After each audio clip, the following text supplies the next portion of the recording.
హనుమకొండ జిల్లా పరకాల నియోజకవర్గం అమరధామంలో వరంగల్, నల్గొండ, ఖమ్మం పట్టభద్రుల ఎన్నిక ప్రచారంలో భాగంగా ఎమ్మెల్సీ స్వతంత్ర అభ్యర్థి Tadishetti Kranthikumar, all India OBC జాగ్ చైర్మన్ సాయిని నరేందర్, బీసీ సంఘాల రాష్ట్ర నాయకులు వరికల కిషన్ రావు, రాకేష్ గిరిజన సంఘం నాయకులు పట్టభద్రులు పాల్గొన్నారు.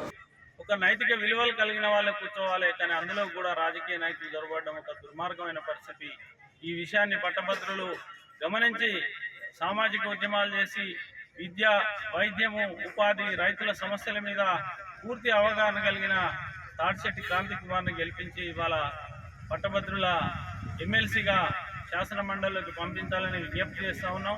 ఇవాళ రాజకీయ పార్టీలలో ప్రధాన రాజకీయ పార్టీలైన టీఆర్ఎస్, కాంగ్రెస్, బీజేపీ అభ్యర్థుల గురించి, ఆ పార్టీల విధానం గురించి కూడా ప్రజలందరికీ తెలిసిన విషయమే. ఇవాళ ఒక పోరాటాల కిల్లా పరకాల నుంచి ఇవాళ మనం మాట్లాడుతున్నాం.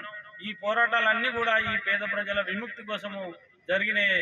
ఆ పేద ప్రజల కోసము ఇవాళ ఈ పార్టీలు చేసింది ఏమి లేకపోగా ఇవాళ దేశవ్యాప్తంగా ఊచకోత వస్తూ మావోయిస్టుల పేరు మీద సామాన్య ప్రజలను చంపుతున్న బీజేపీని ఇవాళ ప్రజలందరూ కూడా ప్రత్యేకించి పట్టభద్రులు వ్యతిరేకించాల్సిన అవసరం ఉంది. అలాగే ఇవాళ 10 సంవత్సరాలు ఈ రాష్ట్రాన్ని నాశనం చేసిన టీఆర్ఎస్ని కూడా వ్యతిరేకించాల్సిన అవసరం ఉంది.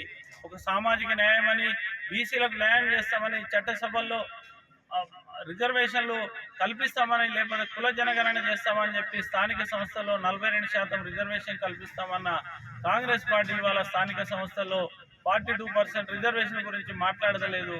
కాబట్టి ఎన్నికల హామీలని విస్మరించి ఎన్నికల హామీల గురించి మాట్లాడని ఇవాళ కాంగ్రెస్ పార్టీని కూడా మనం ఈ పట్టభద్రులు వ్యతిరేకించాల్సిన అవసరం ఉంది.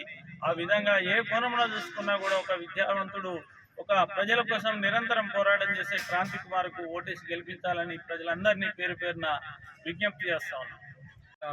అభ్యర్థిగా మీ ముందుకు వస్తున్నాను. Serial number 33. మీ అందరూ మొదటి ప్రాధాన్యత ఓటు వేసి గెలిపించాలి. పట్టభద్రులారా, మేధావులారా, ఒక్కసారి ఆలోచించండి. ఎందుకంటే ఇప్పుడున్న నామినేటెడ్ పదవులలో ఈ పార్టీల ఇన్వాల్వ్మెంట్ అవసరమా? గత 2 సార్లు ఇక్కడ గెలిచినటువంటి పార్టీ అభ్యర్థులు కౌన్సిల్లో పోయి ఏం మాట్లాడిండు? ఒక్కరోజు కూడా మన పక్షాన మాట్లాడలేదు. ఎవరి పక్షాన మాట్లాడలేదు? రైతుల పక్షాన, నిరుద్యోగుల, ఉద్యోగులు, మహిళలు, ఇంకా ఎన్నో సబ్బండ వర్గాలకు కష్టాలున్నా కూడా ఏ రోజు వాళ్ళ గలమెత్తలేదు. అలాంటి వాళ్ళని మనం ఎన్నుకోవాల్సిన అవసరం ఉన్నదా? ఈరోజు ప్రధాన పార్టీలో నిలిచినటువంటి వ్యక్తులు ఒకరోజు జోబులో అంగీలాగు సిద్ధాంతం అని చెప్పిండ్రు. ఇవాళ కోట్లాది రూపాయలు దండుకొని మళ్ళా ఉనికి కాపాడుకోవడం కోసమే రాజకీయాల్లోకి వచ్చింది. ఒకప్పుడు ఏదైతే బీఆర్ఎస్ పార్టీ మీద దాడులు చేసిందో అదే పార్టీ కండువ కప్పుకొని ఈరోజు మీ ముందుకు వచ్చి మళ్ళా నాకు పార్టీ ఓటేయమని చెప్తున్నారు. ఎక్కడ మా కేయూ విద్యార్థి నాయకులైనటువంటి జ్యోతిక రమేష్ గారు, వాసుదేవరెడ్డి గారు, రాజు గౌడ్ గారు మరియు వీరేందర్ గారు లాంటివి ఎంతో మంది పోరాటం చేసిన వాళ్ళు కనబడలేదా? మీకు కావలసినప్పుడే ఉద్యమకారులు గుర్తుకొస్తారు. ఆ తర్వాత స్వార్థపరులు, అవకాశవాదులు, పార్టీ ఫిరాయింపులు వాళ్ళను మీరు తీసుకొని నిల్చోబెట్టడం ఎంతవరకు సభం? 10 సంవత్సరాలు కేంద్రంలో అధికారం ఉన్న బీజేపీ పార్టీ నుండి ఏం తీసుకొచ్చినో ప్రేమేందర్ రెడ్డి వరంగల్, నల్గొండ, ఖమ్మంకి మీరు ఏం చేసిందో చెప్పి ఆ తర్వాతనే ఓటు అడగాలని నేను కోరుకుంటున్నా.